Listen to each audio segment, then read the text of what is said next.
Rebel Moon 2's director's cut is now on Netflix.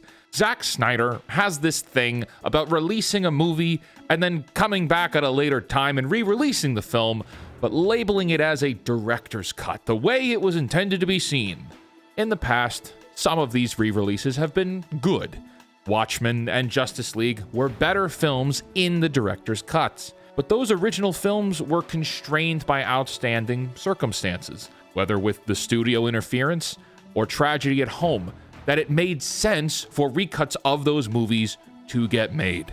Rebel Moon re-releasing months after getting its initial release under the guise of it being a director's cut like the others I mentioned is an absolute lie.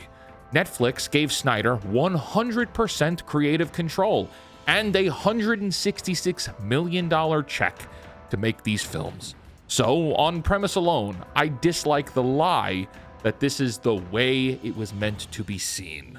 No, Rebel Moon 1 and 2's director's cuts are shitty extended editions that eat up hours of time you will never get back.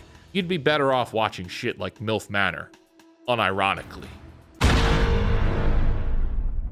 Hello, my friends, and welcome to The Pondering. I am the real-life fake wizard. This video brings you any value at all, I invite you to subscribe to this channel, where we're posting new videos nearly every day. Having seen both of the Rebel Moon director's cuts, I have harsh criticisms to report. In my initial review of the first film, I got some strange complaints stating that I couldn't review the first film because I hadn't seen both films. Okay? Well, that's ridiculous. The first film was 3.5 hours long. The second film was another 3 hours. And neither end in satisfying conclusions. Both end with setups for more movies to come. Unfortunately, that doesn't mean much, since Zack Snyder has a track record of setting up franchises and then failing midway through. As it stands, Netflix has spent $166 million. Unless they see a dramatic consumption of watch time, this franchise could be DOA. This is the problem with franchise movies. They set up for more movies before getting greenlit and end in unsatisfying ways. Look at each Harry Potter. Each film ends with a satisfying conclusion, having completed a single story per movie. Yes, there's an overall world story to be told, but each film is its own story in itself. Rebel Moon 2 ends ridiculously, as the war general character, who was previously a drunkard gladiator waiting to die in the Colosseum, miraculously is aware that the girl boss protagonist has been lying about who she is and, worse off, happens to know that the princess who was assassinated actually wasn't, and is waiting for the Misfit Power Rangers to come get her. That's how the movie ends for the Misfit protagonist. The next quest begins. It's like playing a video game. You turn a quest in, and you get another quest at the same time. Which makes a little sense, because Rebel Moon feels like a video game cutscene you cannot skip, but you really want to. Where are the 3 hours spent in Rebel Moon 2? Well, the first complete 50 minutes is slow motion shots on farmers picking up grain. The genius general that they recruited in the first film says that this farm town needs to collect all of the grain and stockpile it in the town as a bargaining chip to make sure they have something to negotiate with against the World War II inspired Yahtzee villains. Wait a second, isn't that what the town folks said to do in the first film? And girl boss protagonist said no, which is why she went out to recruit the Power Rangers to begin with? Okay, so the first movie is rendered meaningless then. It's moments like this where the writer, in this case Zack Snyder, didn't spend nearly enough time pressing on the plot to make sure a redundancy like that never came up. I'd love to sit here and speculate like, oh, it should have been this way, or they should have trained the town, or something else. But that's a waste. The writer shouldn't be putting the audience into a position of constantly trying to come up with story alternatives. In that initial 50 minutes, we also get a handful of scenes with the World War II inspired Yahtzee villains, discussing information the audience already knows. And that piece of discussing what the audience already knows comes up way too much in this franchise. That's like a cardinal sin of filmmaking. Time is important in film, right? It costs lots of money for every minute of screen time.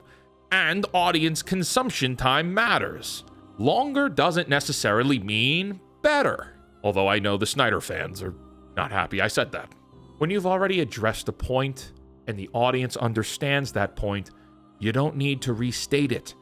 In fact, if character A knows a key detail and the audience knows it too, but character B needs to find out from character A, it's often discussed off screen. Hey, I need to tell you something. And then cut to another scene. Cut back to them later and have character B say something like, wow, is there any way for us to stop X before Y happens? The explanation should be done off screen. It saves the audience time, saves on budget, and keeps the plot coherent.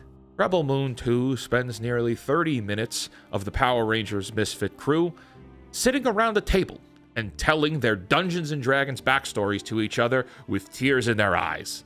Each character goes through their story, and we get unskippable cutscenes of their past lives playing out. This is awful storytelling.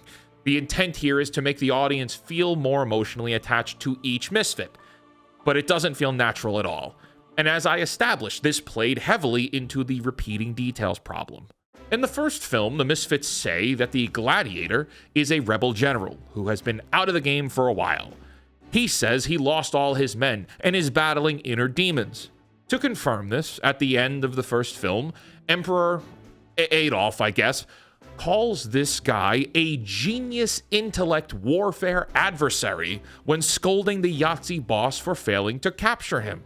So the audience already knows these details about this character from film 1. Film 2 forces us to watch a cutscene of him losing said men. The scene added nothing new to the story. It just eats up the clock and keeps us further away from the oncoming war scenes. This unnecessary backstory flashback happens with all the Misfit gang. The only flashback that had any meaning was the protagonist girl boss at the beginning of the film, wherein she participates in the mutiny of the Pistol Pete Empire. That is the only flashback we needed. Pistol Pete is Carrie Elwes' character in the god-awful Knuckles show on Paramount+. Just figured I'd point that out. The next 2-ish hours are spent in long-winded war sequences. Some of the sequences were visually very cool. In fact, I'll give that to both movies. The fights are cool. The combat is neat. The weapon impacts on targets are cool. Unfortunately, combat and fight sequences are only good if you care about the stakes for the characters in them. From Saving Private Ryan to Forrest Gump, we care about each soldier on a battlefield because the story has given us a reason to connect with them. We don't want to see them get hurt, which makes it more heartbreaking when someone inevitably does. So with that in mind, I just don't care about Rebel Moon's casualties or close calls, because the movie didn't give me much of a reason to. The whole thing with the backstory sequences didn't make me care about the Misfits. I wish it did, but it didn't, because of how forced it was. There's show and don't tell. This was a unique way of telling ×2. Rebel Moon's director's cuts are not great movies, but I do want to see a third film, and hopefully it's a final film. It's speculation now, but I don't think any of these 4 films are getting the ratings Netflix would want, especially when they want to see merchandising out the wazoo worth of viewer investment. I want a third movie because I'm sick and tired of franchise movies setting up for future movies and not getting to deliver on them, not getting to complete them. I want Snyder to do one more and then call it enough, because these movies just aren't very good. My friends, I want to thank you for joining me for this Pondering special. If you would, please, smash that like button. If you're new here, subscribe to the channel. If you didn't like anything I had to say, sorry. And until next time, create, innovate, inspire. May the Force be with you. And for the love of God, cancel Disney+.